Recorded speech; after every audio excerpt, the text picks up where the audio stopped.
I bet you didn't know that loneliness can be just as deadly as smoking 15 cigarettes a day. That's right. 15. And here's the thing. It doesn't always feel like loneliness. It can look like a quiet afternoon with no one to talk to. A meal eaten in silence. A phone that hasn't rung in days. You might tell yourself, I'm just keeping to myself. I'm fine. I'm used to it. But deep down, something feels a little heavier than it used to. The days get longer. The silence gets louder. And somewhere in your chest, it aches, but not in a way that sends you to the doctor. See, by the time you're 80, your body may have already slowed down. And sure, you expect a few more naps. A little stiffness in the joints. Maybe forgetting where you put your keys once in a while.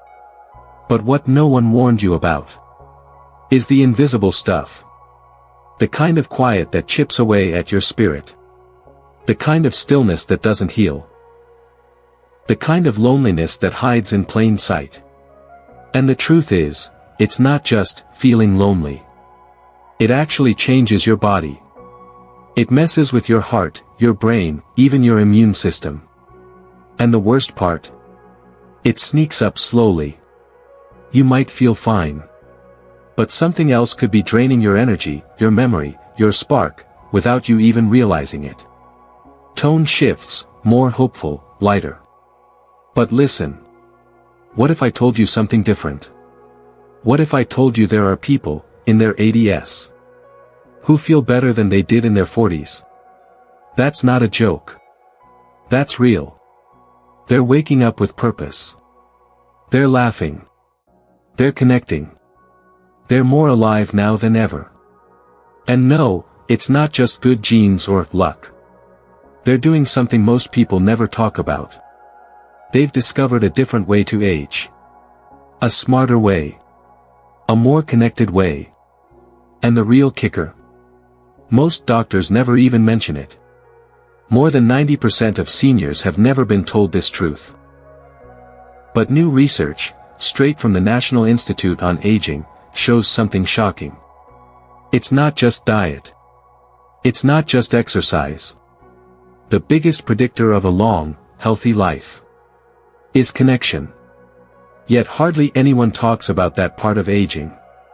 So today, here, on Thriving Age Tip, we're digging into 3 brutal facts every senior needs to understand about aging loneliness. And more importantly, what you can do, starting right now, to protect your mind, your body, and your peace. Because growing older doesn't have to mean growing lonelier. Let's talk about it. So let's start with the first brutal fact. Number 1, loneliness actually changes the brain. Now, that might sound dramatic. But this isn't just a feeling. This is something we can see happening inside your brain. According to researchers at UCLA, chronic loneliness lights up the same parts of the brain as physical pain. Let that sink in for a moment. Your brain literally can't tell the difference between the ache of being alone and the ache of being physically hurt. It's no wonder it feels exhausting, even if you haven't left your chair all day. No wonder it drains you. It's because your brain is trying to process a wound it can't quite name. And over time, if that loneliness becomes a pattern, if day after day you go without meaningful connection, it begins to shrink key areas of your brain. Especially the parts tied to memory, decision-making, and emotional balance. That means more forgetfulness. More confusion. More moments where you walk into a room and can't remember why. And it's not because you're just getting old. It's because your brain is reacting to social starvation. Here's the good news though. This kind of damage, it's not permanent. Your brain is still alive. Still growing. Still capable of change, even in your 80s, 90s, or beyond. You don't need to join a big club or throw a party. You don't need to be the life of the room. You just need one good connection a day. That's it. Maybe it's calling your daughter. Maybe it's waving to your neighbor from the porch. Maybe it's a quick chat with the pharmacist, the mail carrier, or the person who serves your lunch. It doesn't have to be long. It just has to be real. Because every single time you connect with someone, your brain lights up. Your memory stays sharper. Your thinking stays clearer. And you feel more you. So start small. Start today. One phone call. One friendly hello. That tiny action might seem unimportant. But it's doing more for your health than any vitamin pill ever could. And tomorrow? Do it again. Because your brain is listening. Let's move on to the second brutal fact. Number 2, isolation weakens your immune system. Now, I know that might sound surprising. What does spending time alone have to do with your body's ability to fight off a cold, right? But the truth is, your immune system and your emotions, they're more connected than most people realize. Harvard researchers have found that seniors who are socially isolated actually produce more inflammation in their bodies. And inflammation is no small thing. It's linked to everything from arthritis to heart disease to diabetes, even to Alzheimer's. And that inflammation, it's a signal. A sign your body is under stress. Not just physical stress, but emotional stress. The kind that builds quietly when you go days without seeing another face. When your phone sits silent on the table. When the only voice you hear is the one on the television. It's like your body goes into a kind of survival mode. And in that mode, it stops doing the very thing you need most. Protecting you. Your immune system slows down. It gets sloppy. You become more vulnerable. Not just to big things, like pneumonia or infection. But even to something as simple as the common cold. And what used to be a mild sniffle can turn into a week in bed. Or worse. But here's what's amazing. This is one of the easiest things to change. Because just like your brain responds to connection, your immune system does, too. When you feel supported. When someone checks in on you, even for a minute. Your body takes that as a green light. I'm safe. I can focus on healing now.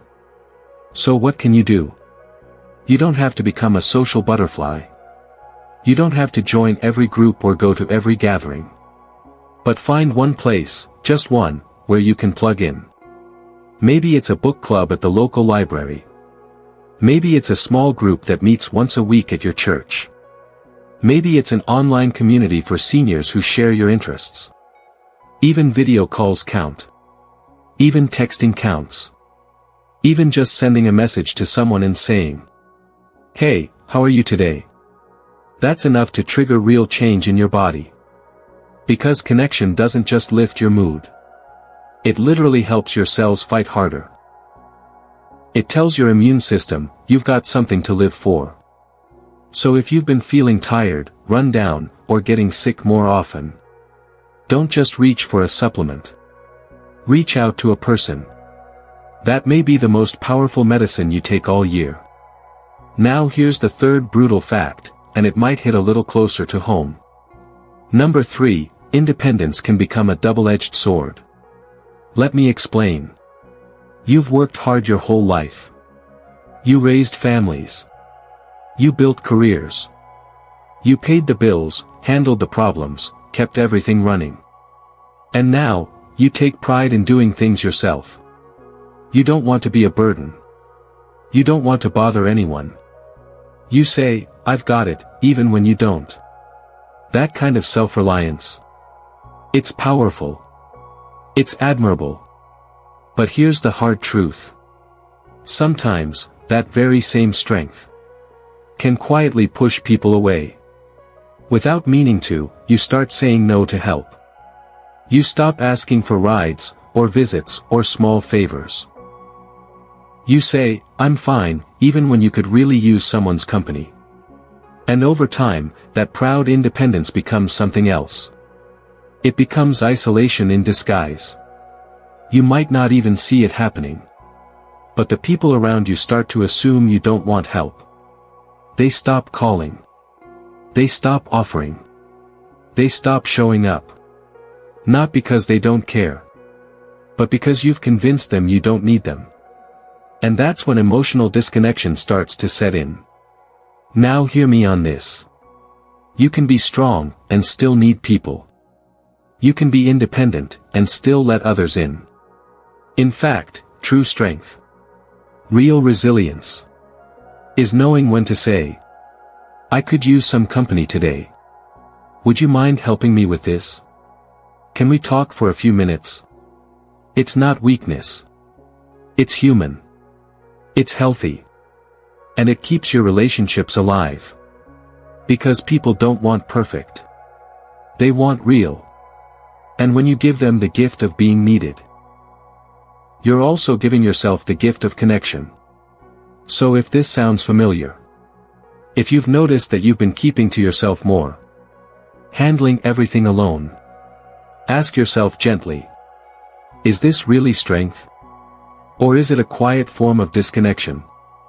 And if it's the second one, that's okay. You can change that today. Start small. Invite someone in. Say yes to help. Say yes to lunch. Say yes to being part of someone's life, not just as the strong one, but as the one who also needs love, laughter, and time together. Because independence is a beautiful thing. But connection is what makes life worth living. So let's bring it all together. If you want to protect your brain, if you want to strengthen your immune system, if you want to feel more alive, more connected, more yourself, don't ignore loneliness. Don't shrug it off as just how life is now. Don't convince yourself you're bothering people. Don't let that silence grow louder until it drowns out your spark.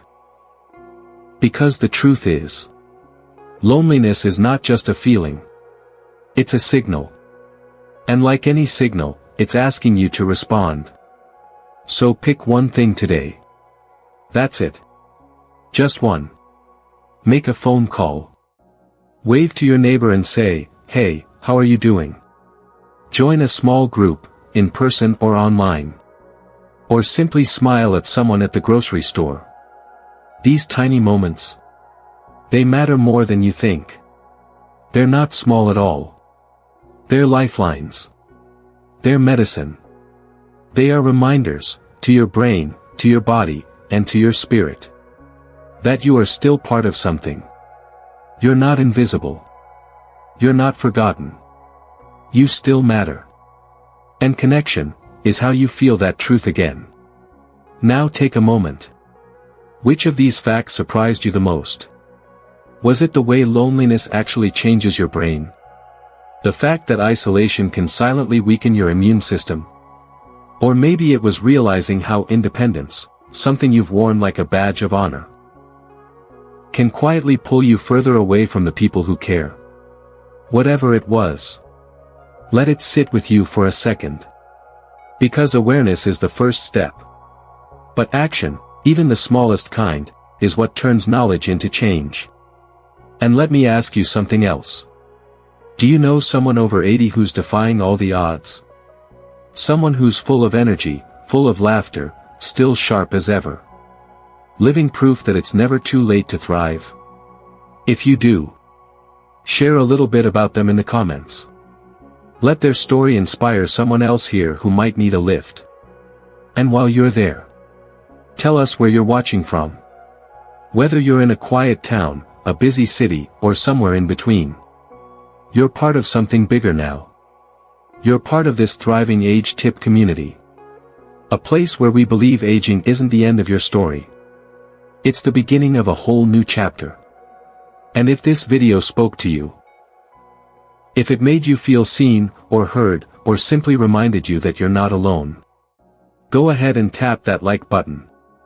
Hit subscribe.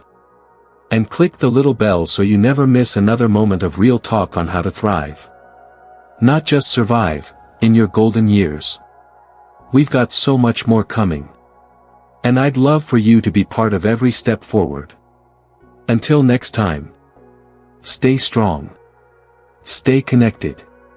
And most of all, stay thriving.